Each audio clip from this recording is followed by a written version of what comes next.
So in keeping with the gospel reading, we see the Father revealing himself as he willed to Moses.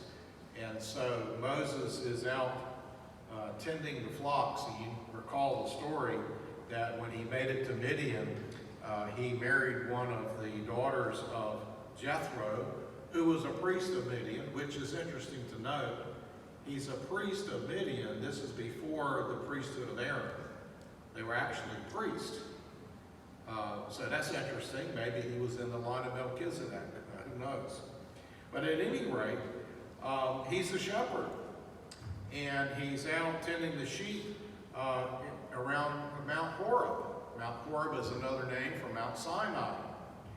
So he sees this burning bush. Now, I've read that one particular Jewish commentator said that he was not alone on the mountain. There were other shepherds, which is a possibility. We don't know for sure.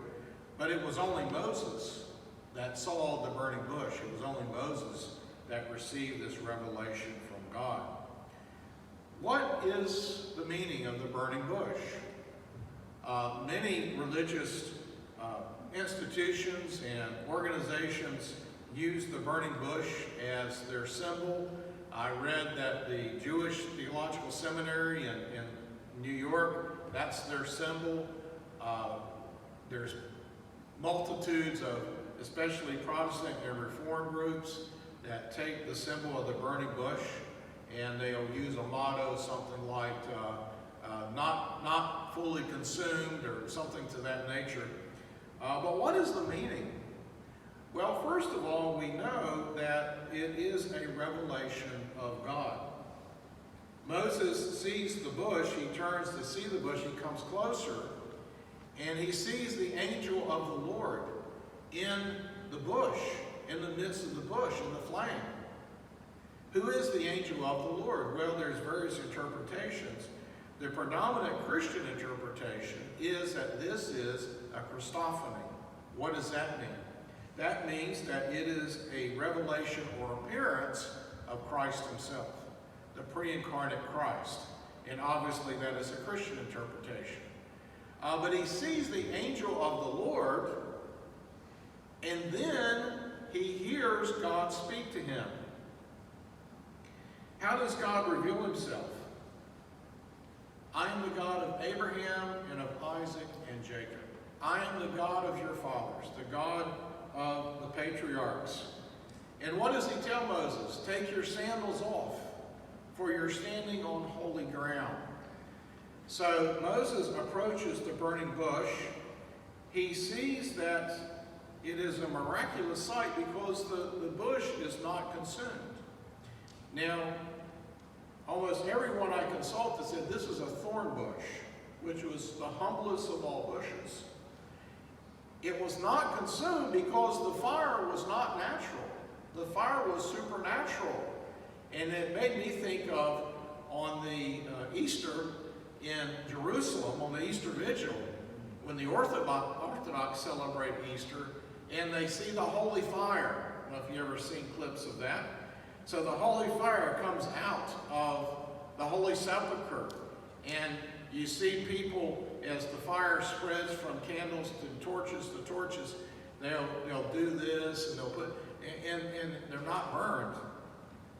But this is a miraculous fire. This isn't a natural fire produced by anything in the desert, anything on the mountain. It's a supernatural fire. And it doesn't consume the thorn bush. If it was a natural phenomenon, the thorn bush would have been consumed. But it's not consumed. Why the burning bush? Well, first, God got his attention. That would get my attention, right? It's not that God has to reveal himself through the burning bush. We have, as we've read through the book of Genesis, there were numerous people that God spoke to directly. Especially the patriarchs, Abraham, Isaac, and Jacob. He spoke to Sarah. He spoke to Hagar about her son Ishmael. God can't speak directly. He doesn't need anyone or anything. But he chooses to speak to Moses mountain through the burning bush. So it is indeed a revelation, and we can add a Christophany, according to our Christian interpretation, that Christ was there visible, and then he hears God speak to him. So that's the first important thing to note about this whole event, that God, the God of the patriarchs, is revealing himself to Moses. There's something else, though, that we should take note of. And the persons that I consulted, the writers and commentators that I consulted from the Jewish side of the house, is that the burning bush represented Israel. The thorn bush. One commentator wrote that the thorn bush was the humblest of all bushes, and it represented the people of Israel. What about the fire that did not consume the burning bush? What did that mean? Well, first it meant that the people were in a terrible persecution. They were suffering. And in God speaking to Moses, God tells him, I've heard their cries. I have taken notice of their sufferings, and I've come down to deliver them. In Deuteronomy, Moses describes the experience of the Israelites in Egypt as being in the furnace, being in a fiery furnace. So we see outwardly the terrible sufferings of a people that were enslaved and oppressed for 400 years. But then we also need to recognize the spiritual intent behind it. God had a spiritual intent, and we've talked about this before. God's intention was to test them, was to try them, like fire purifies. And we Catholics, we know about fires, right? We believe in the doctrine of purgatory. But what I see in the scripture is that purgatory often begins in this life. They were being tried and tested for 400 years.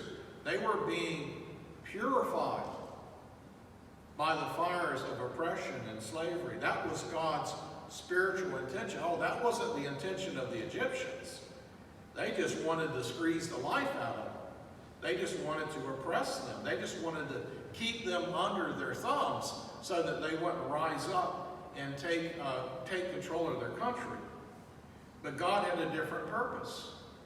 And we've talked about those purposes, but one of the purposes where God permits his people to undergo persecution and oppression and trials is to purify them, is to make them holy.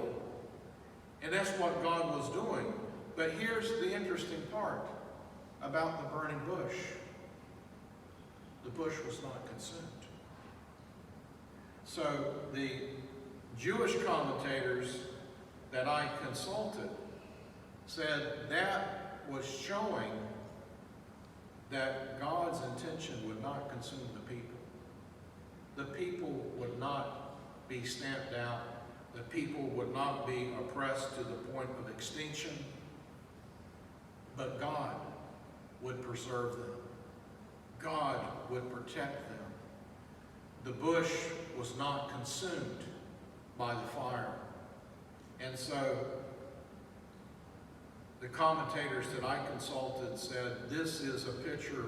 It's not only a revelation of God, which is the most important thing, but it's also a picture of God's people. That God's purposes would be fulfilled in them, and that they would not be stamped out. They would not be eradicated, just as that bush, even though burning, would not be consumed. God's people would not be consumed in this life. And so we see this, the children of Israel in Egypt. As we read on, as you know, we'll see God's miraculous power in delivering them. Think about history itself. Think more of a modern day history. Think of the Holocaust. The people of Israel were not eradicated. They were not stamped out. And in thinking of the burning bush, they will not be stamped out.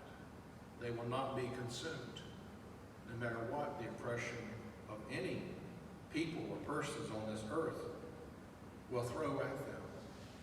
God, in his mercy and in his power, will protect and sustain his people. Think about the church. When the church becomes persecuted, the church grows. Is that not what we've seen in Exodus already? They wanted to kill all the male babies. They continued to multiply. They continued to grow. Pharaoh could not eradicate them. And we've seen this in church history. When the world tries to stamp out the church continues to grow and multiply. We've read that for generations now. For instance, in China, where the government has tried to suppress and martyr Chinese Christians. All it does is cause them to grow and to multiply. The burning bush, God's revelation to Moses. God reveals his glory and will continue to reveal his glory to Moses as we read through the book of Exodus. But it's also a revelation of God's power to hear the cries of his people, God's power to sustain and preserve his people, even though they go through the fires of oppression, the fires of persecution. God's purposes will be fulfilled through his people, and God's purpose will be fulfilled through Moses, his servant.